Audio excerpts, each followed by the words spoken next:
Hey guys, welcome back to my channel. ಎಲ್ಲರೂ ಹೇಗಿದ್ದೀರಾ? I hope ಎಲ್ಲರೂ ಚೆನ್ನಾಗಿದ್ದೀರಾ ಅಂತ ಅಂದ್ಕೊಂಡಿದ್ದೀನಿ. ಇವತ್ತಿನ ಸ್ಪೆಷಲ್ ರೆಸಿಪಿ ನೀರು ದೋಸೆ. ದಿ ಫಸ್ಟ್ ಟೈಮ್ ನಾನು ಟ್ರೈ ಮಾಡ್ತಾ ಇರೋದು. ಸೊ ಹೇಗೆ ಬರುತ್ತೆ ಅಂತ ಈ ವಿಡಿಯೋನ ಕೊನೆವರೆಗೂ ನೋಡಿ.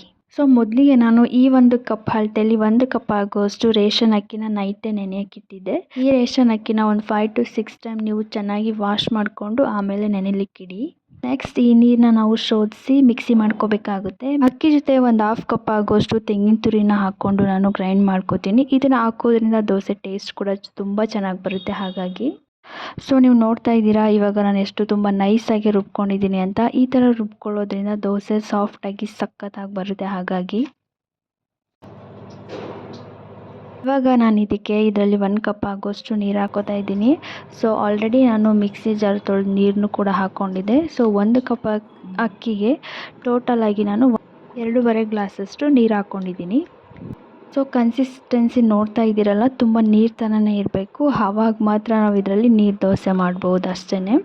ಸೊ ನೀವು ನೋಡಿ ಇಷ್ಟು ತುಂಬಾ ತೆಳ್ಳಗೆ ಒಳ್ಳೆ ಹಾಲು ಥರ ಕಾಣ್ತಾ ಇದೆ ಅಲ್ವಾ. ಇವಾಗ ನಾನು ಇದಕ್ಕೆ ರುಚಿಗೆ ತಕ್ಕಷ್ಟು ಉಪ್ಪನ್ನ ಸೇರಿಸ್ಕೊತಾ ಇದ್ದೀನಿ. ನೀವು ಬೇಕಿದ್ದರೆ ಮಿಕ್ಸಿ ಮಾಡ್ಕೊಳ್ಳೋ ಟೈಮಲ್ಲೇ ಸಾಲ್ಟನ್ನ ಹಾಕ್ಕೊಂಡು ರುಬ್ಕೋಬೋದು. ನಾನಿವಾಗ ಎಷ್ಟು ಬೇಕೋ ಅಷ್ಟು ರುಚಿಗೆ ತಕ್ಕಷ್ಟು ಹಾಕ್ಕೊಂಡು ಇನ್ನೊಂದು ಸಲ ಮಿಕ್ಸ್ ಮಾಡ್ಕೊತಾ ಇದ್ದೀನಿ.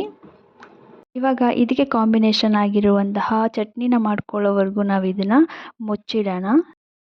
ಸೊ ಇದನ್ನು ಮಾಡೋಕ್ಕೆ ನಾನು 1 ಕಪ್ ಆಗೋಷ್ಟು ತೆಂಗಿನ ತುರಿನ ತಗೊಂಡಿದ್ದೀನಿ. ನಂತರ ಒಂದು 8ರಿಂದ 9 ಆಗೋಷ್ಟು ಬೆಳ್ಳುಳ್ಳಿ ಹಾಕೋತಾ ಇದ್ದೀನಿ. 1 ಇಂಚು ಶುಂಠಿನೂ ಕೂಡ ಹಾಕೋತಾ ಇದ್ದೀನಿ. ಸ್ವಲ್ಪ ಕೊತ್ತಂಬರಿ ಸೊಪ್ಪು ಹಾಗೆಯೇ ಪುದೀನ ಸೊಪ್ಪು ಕೂಡ ಹಾಕೋತಾ ಇದ್ದೀನಿ. ಖಾರಕ್ಕೆ ನಾನು 1-2 ಹಸಿಮೆಣಸಿಕಾಯನ್ನು ಕೂಡ ಹಾಕೋತಾ ಇದ್ದೀನಿ. ನಿಮಗೆ ಬೇಕಿದ್ರೆ ನೀವು ಜಾಸ್ತಿನೂ ಹಾಕೋಬೋದು. ನಂತರ ಇದಕ್ಕೆ 1/2 ಕಪ್ ಆಗುವಷ್ಟು ಹುರಿಗಡಲೆನೂ ಸೇರಿಸ್ಕೊತಾ ಇದ್ದೀನಿ. ಸ್ವಲ್ಪ ಹುಣಸೆಹಣ್ಣು ಕೂಡ ಹಾಕೋತಾ ಇದ್ದೀನಿ. ನಂತರ ರುಚಿಗೆ ತಕ್ಕಷ್ಟು ಉಪ್ಪನ್ನು ಹಾಕ್ಕೊಂಡು ಗ್ರೈಂಡ್ ಮಾಡ್ಕೊತೀನಿ. ನೋಡ್ತಾ ಇದ್ದೀರಲ್ವ, ಒಂದೊಳ್ಳೆ ಚಟ್ನಿ ಕೂಡ ರೆಡಿಯಾಗಿದೆ. ಇವಾಗ ಇದಕ್ಕೆ ಒಗ್ಗರಣೆ ಕೊಡೋಣ. ಒಗ್ಗರಣೆ ಮಾಡೋದಕ್ಕೆ ನಾನು ಮೊದಲಿಗೆ 1 ಟೇಬಲ್ ಸ್ಪೂನ್ ಆಗುವಷ್ಟು ಎಣ್ಣೆನ ಹಾಕೋತಾ ಇದ್ದೀನಿ. ಎಣ್ಣೆ ಎಲ್ಲ ಚೆನ್ನಾಗಿ ಕಾದ ನಂತರ ನಾನು ಉದ್ದಿನಬೇಳೆ ಹಾಕೋತಾ ಇದ್ದೀನಿ. ಇದನ್ನು ಚೆನ್ನಾಗಿ ಫ್ರೈ ಮಾಡ್ಕೋತಾ ಇದ್ದೀನಿ. ನಂತರ ಇದಕ್ಕೆ 1/2 ಟೇಬಲ್ ಸ್ಪೂನ್ ಆಗುವಷ್ಟು ಸಾಸಿವೆನ ಸೇರಿಸ್ಕೊತಾ ಇದ್ದೀನಿ. ಹಾಗೆಯೇ 1/2 ಟೇಬಲ್ ಸ್ಪೂನ್ ಆಗುವಷ್ಟು ಜೀರಿಗೆನ ಸೇರಿಸ್ಕೊಂಡೆ. ಸೊ ಇದು ಸ್ವಲ್ಪ ಚೆನ್ನಾಗಿ ಫ್ರೈ ಆದ ನಂತರ ಒಂದೇ ಒಂದು ಒಣಮೆಣ್ಸಿನ್ಕಾಯಿ ಹಾಕೋತಾ ಇದ್ದೀನಿ. ನಂತರ ಇದಕ್ಕೆ ಕರಿಬೇವು ಸೊಪ್ಪು ಸೇರಿಸಿದ್ರೆ ಮುಗೀತು. ಇದನ್ನು ಚಟ್ನಿ ಜೊತೆ ಮಿಕ್ಸ್ ಮಾಡ್ಕೋತೀನಿ. ಸೊ ತುಂಬ ಟೇಸ್ಟಿಯಾಗಿರುತ್ತೆ. ನೀವು ಒಂದ್ಸಲ ಟ್ರೈ ಮಾಡಿ. ನಿಮಗೇನಾದರೂ ನೀರು ಚಟ್ನಿ ಬೇಕಿದ್ದರೆ ನೀವು ಇದಕ್ಕೇ 1 ಗ್ಲಾಸಷ್ಟು ನೀರನ್ನ ಹಾಕ್ಕೊಂಡು ಚೆನ್ನಾಗಿ ಮಿಕ್ಸ್ ಮಾಡಿಕೊಂಡ್ರೆ ನೀರು ಚಟ್ನಿನೂ ಕೂಡ ರೆಡಿ ಆಗುತ್ತೆ. ಸೊ ಅದು ಕೂಡ ಒಂದು ಸೂಪರ್ ಕಾಂಬಿನೇಷನ್ ಅಂತಲೇ ಹೇಳ್ಬೋದು ಈ ನೀರು ದೋಸೆಗೆ. ಸೊ ಇವಾಗ ದೋಸೆ ಹಿಟ್ಟನ್ನು ತೆಗೆದು ನೋಡೋಣ. ಸೊ ಏನಾದರೂ ಈ ಟೈಮಲ್ಲಿ ಗಟ್ಟಿಯಾಗಿದ್ದರೆ ನೀವು ಸ್ವಲ್ಪ ನೀರನ್ನ ಹಾಕ್ಕೊಂಡು ಮಿಕ್ಸ್ ಮಾಡ್ಕೋಬೇಕಾಗುತ್ತೆ. ಸೊ ನೀವು ನೋಡ್ತಾ ಇದ್ದೀರಲ್ವ, ಅದು ಗಟ್ಟಿ ಏನಾಗಿಲ್ಲ. ನಾನು ಹೆಂಗೆ ಮಿಕ್ಸ್ ಮಾಡಿಟ್ಟಿದ್ದೆ ಹಾಗೇ ಇದೆ. ಸೊ ಇನ್ನೊಂದು ಸಲ ಇದನ್ನು ಚೆನ್ನಾಗಿ ಮಿಕ್ಸ್ ಮಾಡಿಕೊಂಡು ಇವಾಗ ದೋಸೆ ಹಾಕೋಣ.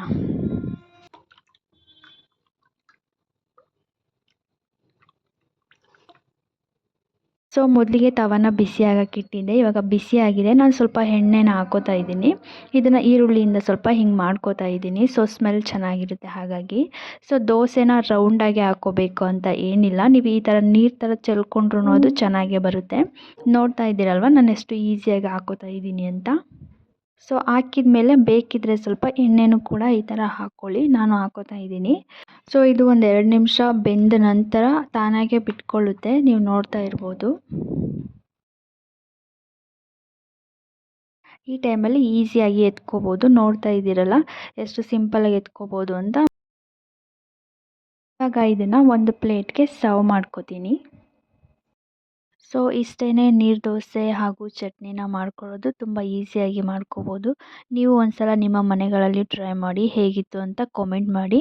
ಹಾಗೆಯೇ ಇದೇ ಥರ ಕುಕ್ಕಿಂಗ್ ವೀಡಿಯೋಸ್ಗಾಗಿ ನನ್ನ ಚಾನಲ್ನ ಸಬ್ಸ್ಕ್ರೈಬ್ ಮಾಡ್ಕೊಳ್ಳಿ. ಹಾಗೆಯೇ ಶೇರ್ ಮಾಡಿ. Thank you. ಆದಷ್ಟು ಬೇಗ ಮುಂದಿನ ವೀಡಿಯೋಸಲ್ಲಿ ಸಿಗ್ತೀನಿ. ಬಾಯ್.